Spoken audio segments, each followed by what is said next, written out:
Henry Schaefer is currently a professor emeritus of genetics, and my screen just shut off, that's great.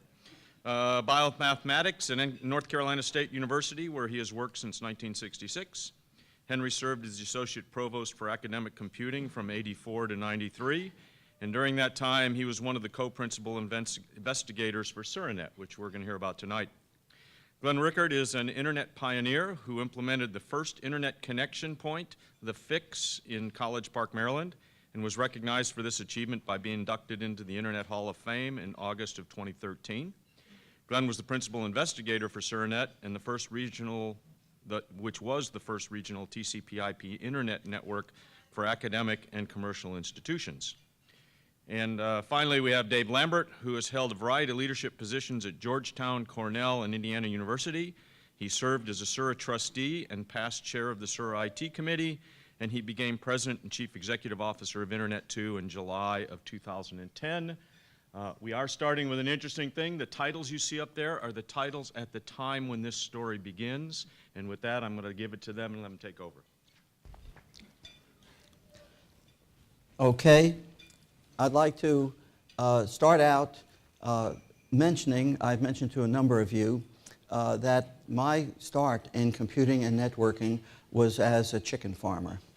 And as a chicken farmer, later I wanted to be a chicken breeder, I learned the old riddle. Why did the chicken cross the road?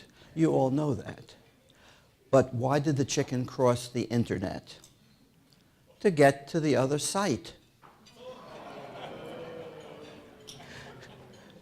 So I want to talk a little bit about how our group, SURAnet, started the internet. Notice my choice of words. Didn't say invented. We didn't invent the internet. The internet, you'll hear from one of the founders of that protocol with a video clip later tonight. We started it. We took what was there. We collaborated widely. None of us could have done it alone.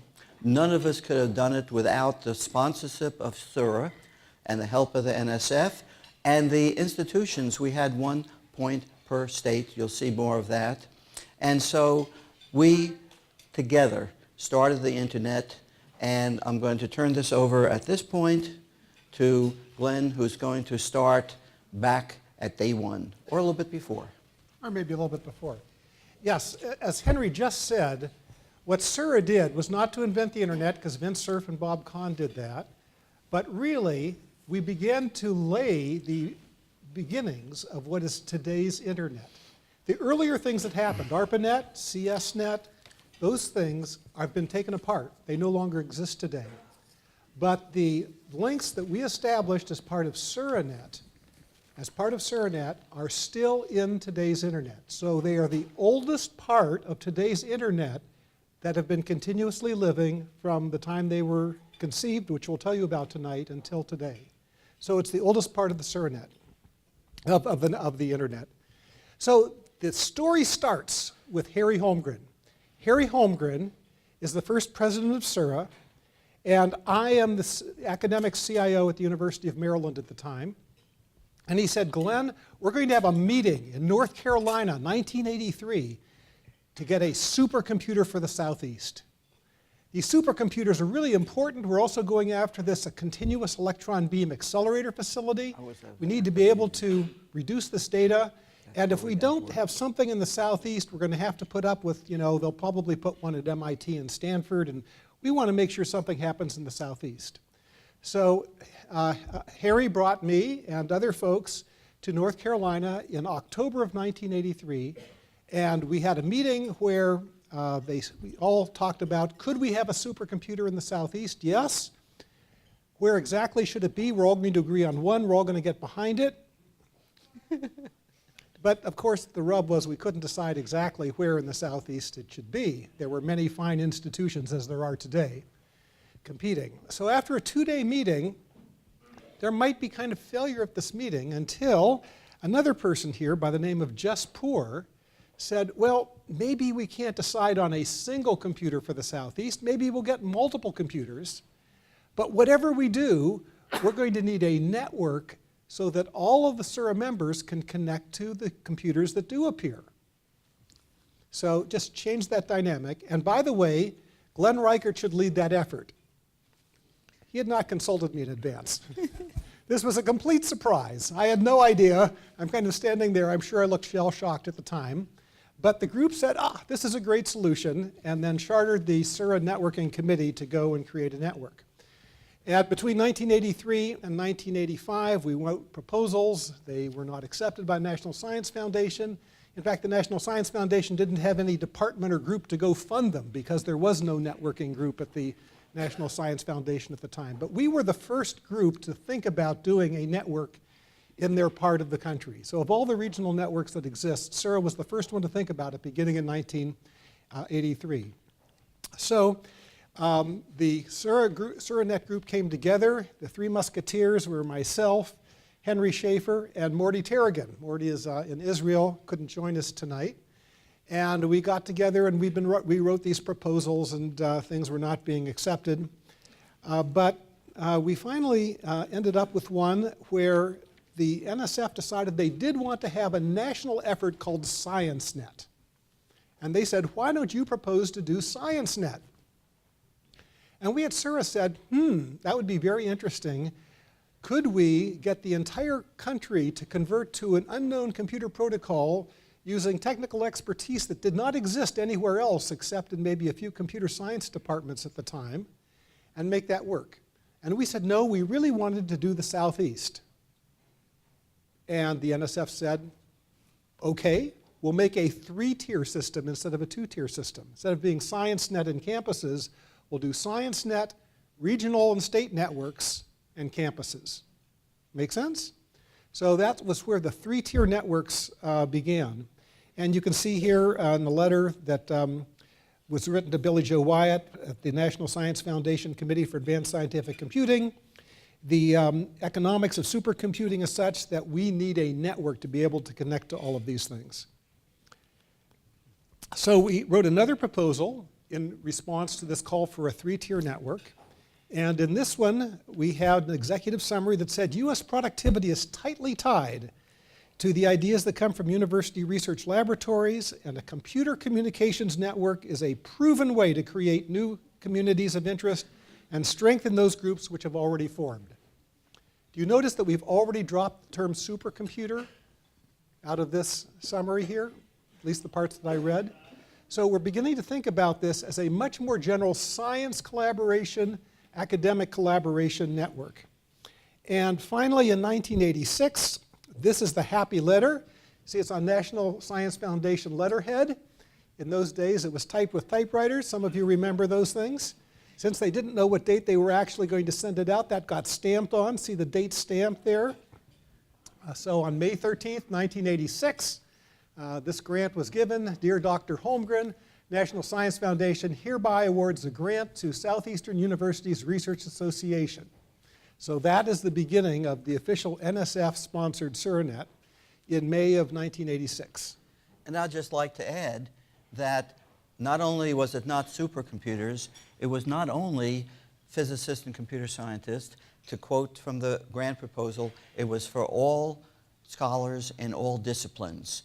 And so this was the start of being much broader for all of our campuses and for everyone on the campus, as opposed to the specialization that we had at the beginning, which was only supercomputing. Absolutely. So we're beginning to move this from a supercomputer network to a scholarship network, an academic network. And we began working with AT&T to provide 56 kilobit lines. Some of you may remember that now you can get 56 kilobits dial-up, but in those days 56 kilobits was quite a bit, faster than you could read even. So that began the first time that SURAnet began working with AT&T, and you're going to hear more of that story later. So we finally became live, and this is what we're celebrating the 30th anniversary of, the second or third week of January 1987. Second or third week of January 1987, we are live. It's the first two connections. It's College Park connecting to George Washington. We initially connected the physics departments and then, of course, the entire campuses. And we became the first, we became the first mid-tier network that became operational. So we're now just a bit ahead of NYSERNet, which came shortly thereafter, I think only weeks afterwards, and other networks. Since we had such a large footprint, and this is the footprint that we chose, it was a political footprint with one institution in each state. So you can see LSU in Louisiana here, and you can see the other institutions that were connected at that time.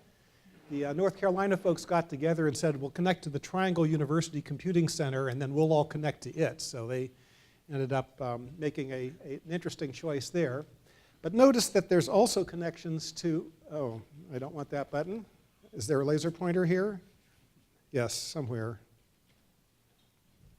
There it is. So to the John von Neumann Center, which is one of the supercomputer centers, to the Pittsburgh Supercomputer Center, Ralph Roskies and Mike Levine, and to the University of Illinois Center. The University of Illinois Center was notable because they created the web browser. So whenever you use a web browser, that was a creation of this particular NSF Supercomputer Center that we were connected to. And you can see that we had kind of this ring topology, so if any one link went down, most of the sites remained connected to each other. This is SURAnet just a little bit later, just a year later, in 1988. And you notice that a lot has been filled in already. It's made quite a bit of difference. This map shows 13 government agencies were now beginning to use SURAnet as their network to reach other government agencies. You had a question? No, okay. There was a wonderful hand gesture there, as if there was an aha moment that had arrived. So you can see here, for example, the NIH, the U.S. Geological Survey, the National Bureau of Standards, the Department of Energy. NCI of the top center. NCI, Fox Chase Cancer Research Center, and of course the NSF-net backbone connecting to the other NSF-net supercomputer centers, NASA Goddard, and so forth. So at this stage, only a year after its inception, SURAnet is being used as the main agency to connect together other government agencies. They all connect to SURAnet and therefore get connected to each other. Why couldn't they just talk to each other directly? Well, how were they going to do that? None of them had a budget to connect to a different agency. They only had budgets for connecting their own agency. So how could they connect to each other? And the answer was, well, they could have a reason to go and connect to a SURA institution, and then that SURA institution would, by SURAnet, connect them to the other government agencies. And so this is how the SURA became the center of the internet at that time. Even the first commercial operators began by connecting their networks, the ones they were selling commercial time on, UUNet, PSINet, Bill Schrader, Rick Adams, connecting those to SURAnet so they would be connected to each other. So this time period, literally, we were the center of the internet for 2 years. Yes, and part of it was that NSF does not want any of its money spent to subsidize commercial operations. And we negotiated with NSF a tricky way that none of their money went to anything commercial. It just went to your campuses to subsidize that. And so that was the start of the private-public coordination collaboration that, if you hear us use the word collaboration a lot tonight, it's because it was a collaboration. And this connectivity of everybody else to SURAnet is still present in the DNA of the internet today. You'll see more interconnections happening in and around the SURA area than any other place because SURAnet was the interconnecting fabric. SURAnet was the backbone of what was then the internet for those few years. And even today you can see how it's built up on that. Here's a map that's just a little bit later in 1988. You can see some of the connections there. And again, we're getting more government and commercial connections that are being established.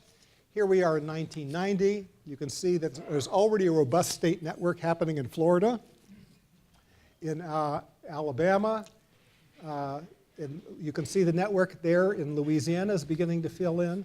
So we're beginning to see the beginnings of real state networking happening in 1990 and 91.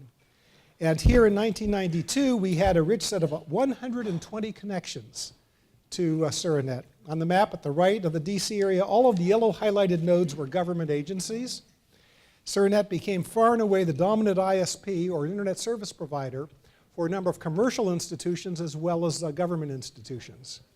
Henry and I and Morty got together, I forget exactly what year it was, probably about '89, and said, will we take on fully commercial organizations directly into SURAnet?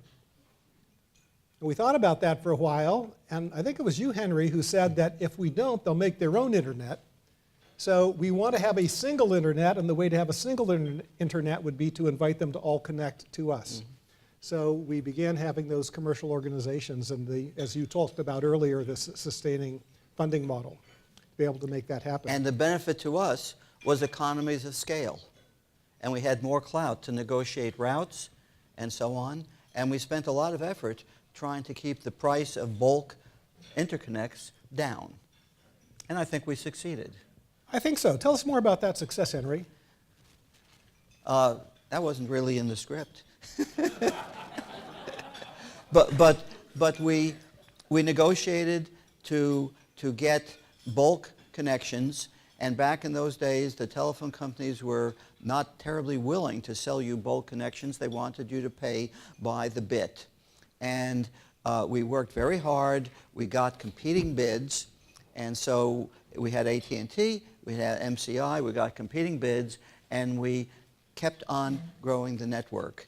And we kept on connecting into the states to the mid-level, to the state-level networks.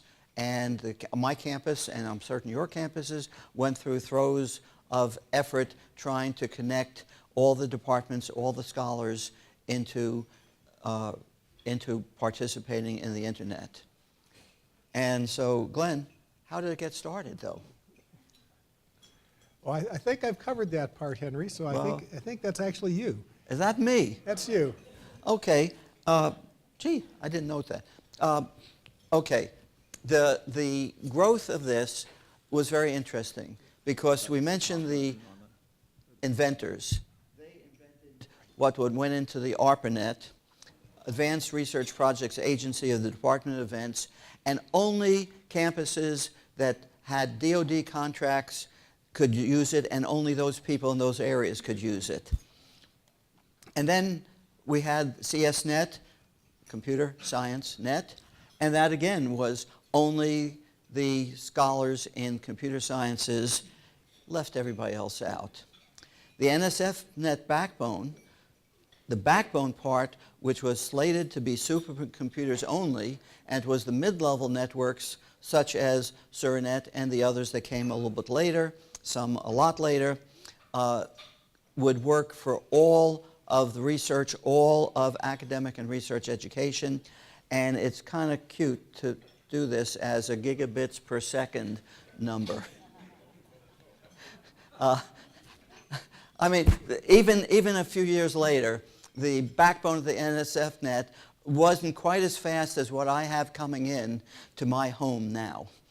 And it's just amazing. And mentioned this phrase before, that to me is perhaps one of our biggest innovations, not inventions, innovations, and it's collaborative. I'll go on to talk a little bit about first Vint Cerf. You'll hear from Vint in a minute. On the next slide. On the next slide. Hear from Vint, and he'll introduce himself, but he's the co-inventor of the TCP/IP protocol that is the basis of the internet.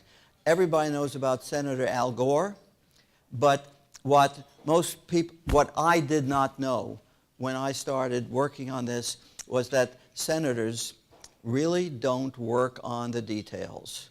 That's why they have staff. NSF didn't know if NSF-net was going to be continued funding. They came to SURA.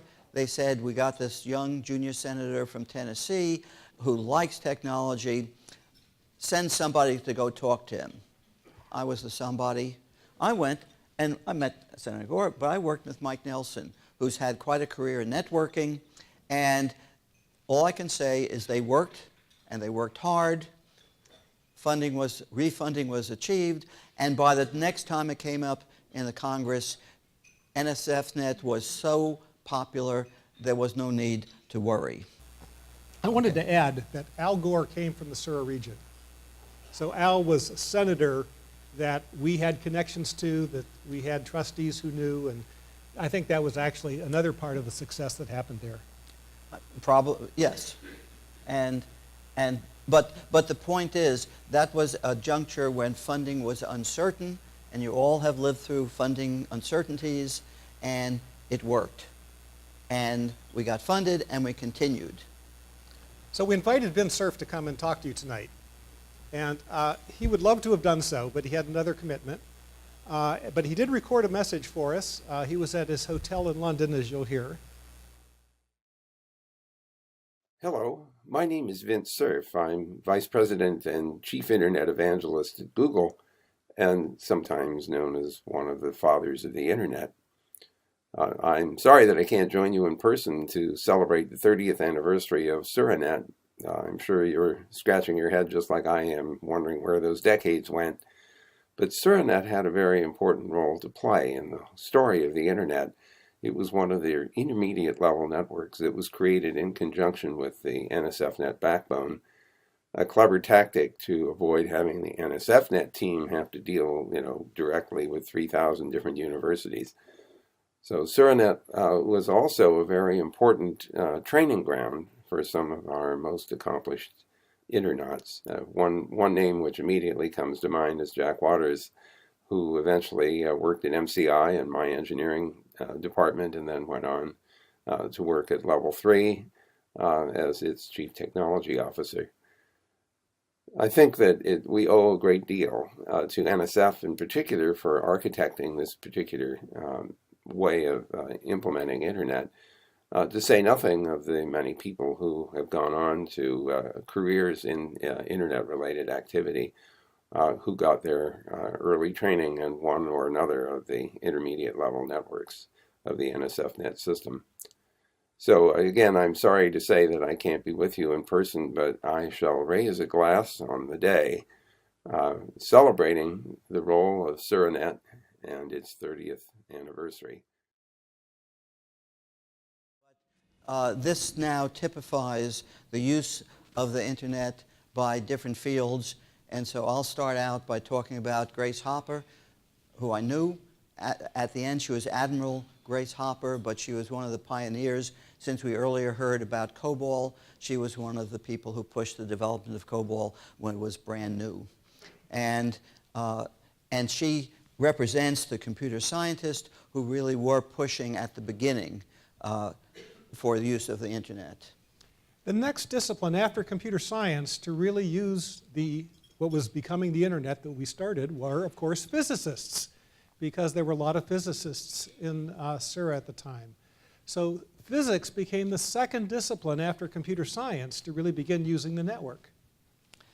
And then one of the early participants were the libraries. And we typify that with Cliff Lynch, who was a digital librarian. He was the guy who handled the University of California system online catalog, and he worked with SURA to make that available to people outside of California. And he had a little fight on his hands. Why should California support anything that's not in California? Well, he won the fight, and that really helped bring library resources onto the Internet. And then, of course, we saw every other discipline on campus come and join. Business, philosophy, chemical engineering, everybody else came on board. My favorite is one of my friends, Ron Weissman there, who's on the right. He's an Italian Renaissance historian. And he immediately brought the Italian Renaissance, began digitizing it, began looking at 3D models, began cataloging everything. And it became part of the digital humanities revolution. So that was perhaps the last piece to come in, but still not very many years behind the original starting of the Internet. So supercomputer access and research access that had been established by 86, 87 included the NSF-net backbone that you see here. This is the national backbone that connected SURAnet together with MidNet, BarNet, the JVNC-net, the NearNet, which was the Northeast Academic Regional Network. And so now the network is beginning to be taken for granted, and the SURA collaboration becomes really critical because it's really the academic collaboration that this is enabling, right? It's not just you can send email. You can send an idea. You can send a preprint. You can send a, let's work together on this document. And A manuscript. all of these things are beginning to happen for the first time in many fields. So collaboration created SURAnet, which created a collaborative tool for every discipline on campus. And I'd like to turn it over to Dave to tell you a bit more about the story. Next slide Advance it twice. to get to the timeline. Yeah. Okay. So I will pick up the story here. As so many of you know, being part of part of universities and the world that involves our federal government often gets kind of rocky. And so where the story goes here now is that one of the greatest successes that I think higher education's ever had in IT, and that was the spawning of the internet, okay, which was this extraordinary accomplishment, and what the team of folks in SURAnet and other parts of the country that worked on this brought about was extraordinary. But it also, and this beginning of the commercialization of the internet, then began to kind of eat some of the successes that we had had. And so we began to see this tension with the creation of the early, what were called internet service providers, the two most important ones of which emerged from the SURA region and the New York region with NYSERNet, UUNet and PSI. It began to become clear that the commercial internet, along with a commercial provider like AOL, was really going to become a significant point of commerce.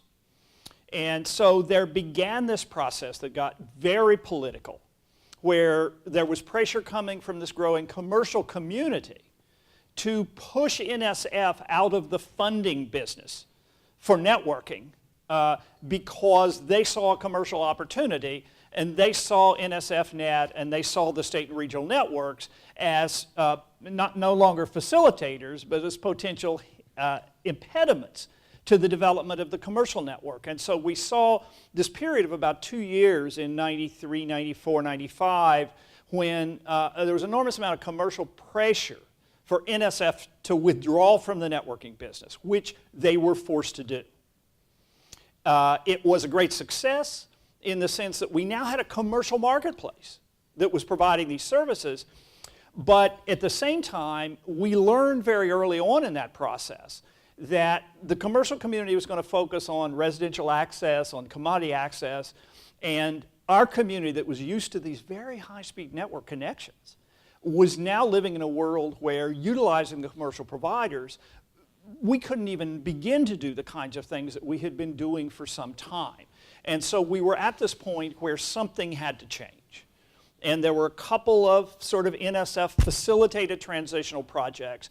But as we fast forward to 1996, a group of university CIOs met in Chicago, had as a part of a long conversation where we decided that if higher education was going to be able to continue to benefit from advanced networking, which we clearly were with these research collaborations across all our fields, that there were two things we knew.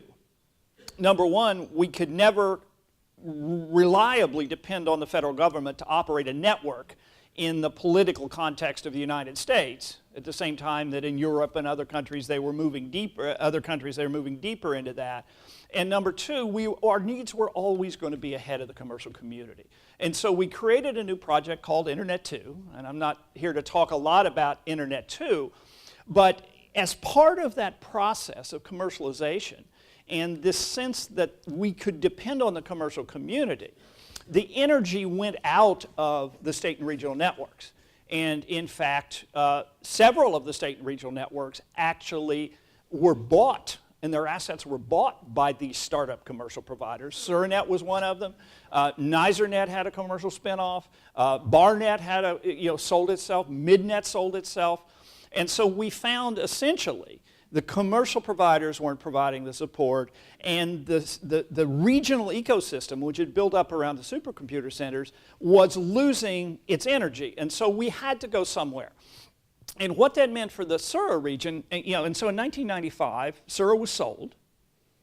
SURAnet. And you know, and several of these SURAnet was sold, several of these commercial transactions occurred, and Internet 2 was sort of born. The problem being that Internet 2 was built to be a national project. It really didn't have the resources to reach back into the regions. And so the very first thing that began then to become the focus of what SURAnet had to deal with was the fact that we had a national project, we had a new national network in Internet 2, but with the end of SURAnet, we no longer had the last mile infrastructure that allowed us to get the universities to the national network. And that's about the time frame when I started working with Gary. We were both sort of refugees from NSF at that time point, to begin to say, okay, what is the role of SURA here? Do we build another SURAnet? Do we build another SURAnet? Or do we focus on, since we've got the national network, we should probably focus on facilitating the recreation of these state and regional network entities. And so in a short-term period, the SURA IT Committee and SURA sort of became the laboratory for the creation of a set of next-generation state networks, which flourished in the SURA region at a rate that was much greater than in much of the rest of the country. And you saw Mid-Atlantic Crossroads in the Mid-Atlantic area, you saw SOX in Atlanta, you saw FLR, you saw Learn in Texas, you saw, for those of you from Louisiana, the creation of the Louisiana State Network that became a major partner of the Internet 2 project, as did all of these projects. Then there was sort of a second, and so the real focus then of SURA became, how do we strengthen the state network ecosystem? Then there was sort of a second phase of this, where we saw this very significant change. The first NSF-net had been a managed network. It was provided by a supplier.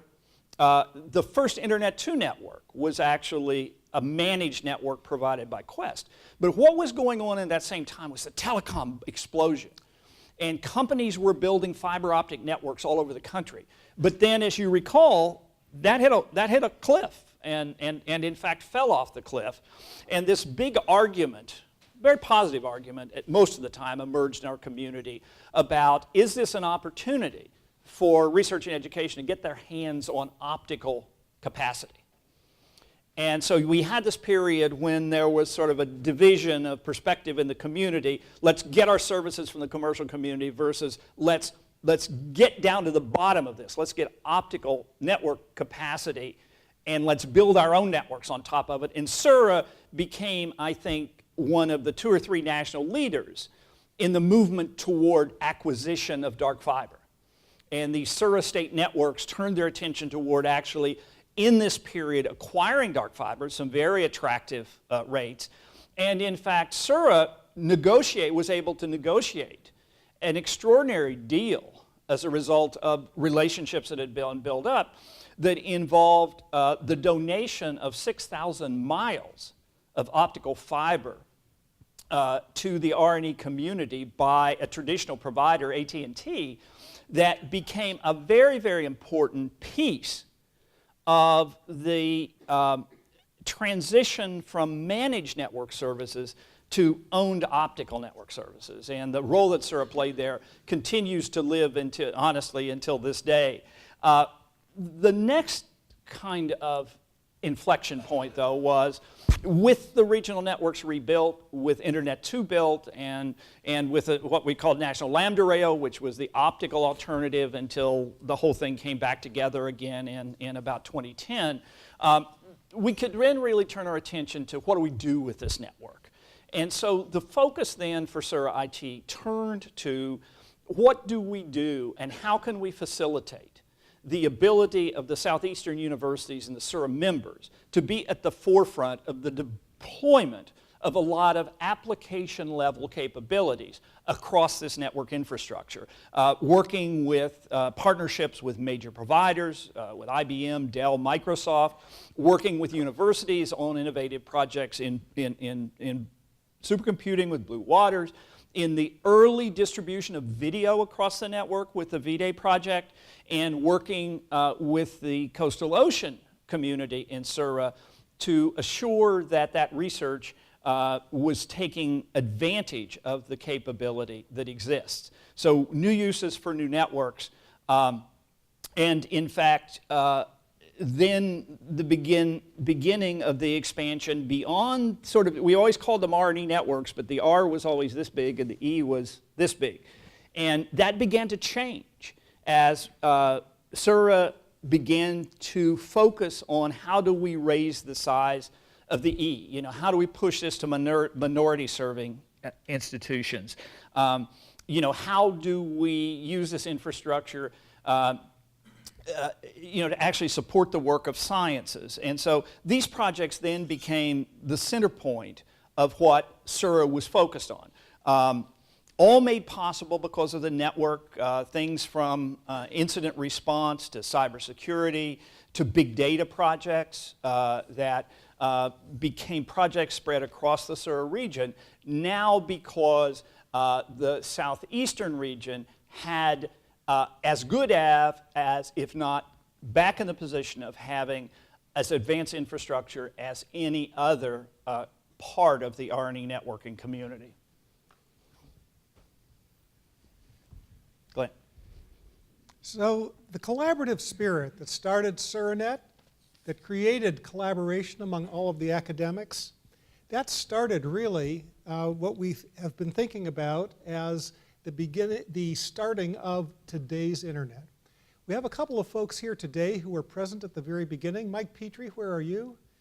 Could you stand up, please? Mike was one of the original folks, developers in SURAnet, and also for the NSF-net backbone, that connecting together all of the regional networks. Mike was one of the folks who worked on the software that made all of that work. And we had two other PIs for SURAnet join us, Bud Suddeth, who is no longer with us, but also Ron Hutchins. Ron, would you stand up, please? Ron is right over here. And Ron was also of significant guidance to making that project successful. Thank you very much, Ron. Thank you very much, Mike. So this collaborative spirit made a very big difference, and I'd like to just talk about how that is today. Here is the SURA region today. SURA institutions are among the best connected institutions anywhere in the world, because so much of the internet is here. So for example, 62% of all of the Google data centers are in the SURA region, in this colored region on the map. 50% of all the Facebook data centers, including their largest data center, is here. More than 50% of Amazon's capacity, including their largest single data center, is in the SURA region. And the reason that they've put these data centers in the SURA region is because of the great connectivity that grew up around what SURA initially started in SURAnet. This was a fantastic advantage, and that means our campuses have the most direct connections to cloud computing. They're closest to us, there's fewer paths for failure, we get better response time from the clouds in the southeast than anyone else gets in the United States, or I would even say across the world. So this is really something that's a legacy of SURAnet and our direct access. Every business that uses the cloud in the southeast region also benefits because they have that same kind of close to the cloud, close to the data center access because of these centers growing up in the SURA region. And that's a very significant impact. And of course, it's not just in our region, it's the impact of SURAnet is felt internationally. You can see here a map of international connections. And you can see that the United States has just become the interconnection hub for the entire world. I should note that SURA made the very first connections to 3 countries in the southeast, in South America. They connected to Brazil and Argentina and to Chile. Those connections were made from SURAnet to those other countries. And the global internet is now a 4-tier structure. We now have a global interconnect structure. That 4th tier is what you see here on the screen. But when you consider all of the traffic globally across these links, more than 70% transits the SURA region. And that's because of the original interconnect points that I showed you in those earlier maps.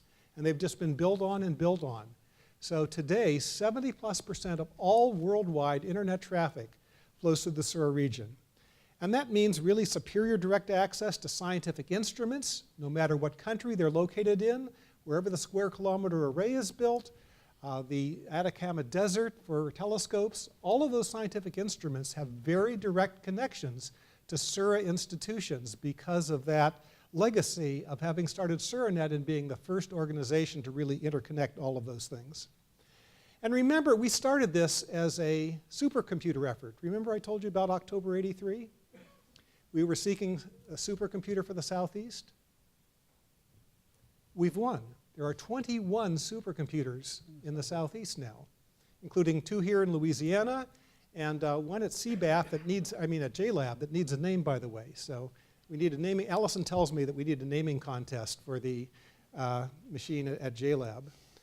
And in fact, the fastest supercomputer in the United States, the fastest supercomputer in the United States is the Titan supercomputer that you see pictured here at Oak Ridge National Laboratories. Scale coming. So guess what? SURA has within its region the fastest supercomputer in the United States. So I wanted to thank the trustees very much for going with and investing in SURAnet since 1983, 34 years ago. Stand next to him. It's really a very significant thing. We thank you very much. I think it's made a big difference. It's made a difference to SURA, to the SURA institutions, to the states in SURA, to the economic development of the states in which our institutions thrive, and in fact to the country and to the world. It's made a very significant difference there. And this is something that is not of importance just to us, but the difference is being felt by current researchers coming into the field that take this for granted, not even realizing how it was started. But it's something that we as SURA need to be telling our successors, our sons, our daughters, our grandsons and granddaughters, how the internet as we now know it came to be. It was really very significant. And at the time that we started SURAnet, the trustees will remember this was a bit of a speculative venture. Harry Holmgren used quite a bit of his personal political value to say, we really need to go and do this new thing called SURAnet. And not everyone was convinced, but a lot of people did take the leap.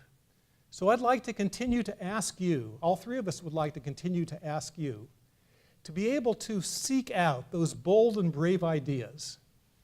For those bold and brave ideas are really the ability to have the new limitless possibilities that are going to create something new. And I also want to encourage you to embrace the uncertainty that's present, because from uncertainty, we see the cradle of new innovation. And collaboration remains a central value to SURA, to this team, and we want to encourage that collaboration to remain in place because that was a key message, a key thread that ran through all of this. And as Ken Blanchard has said, none of us are as smart as all of us. So for Henry, myself, and David, thank you very much for your attention this evening. It's been great telling you the story. Thank you.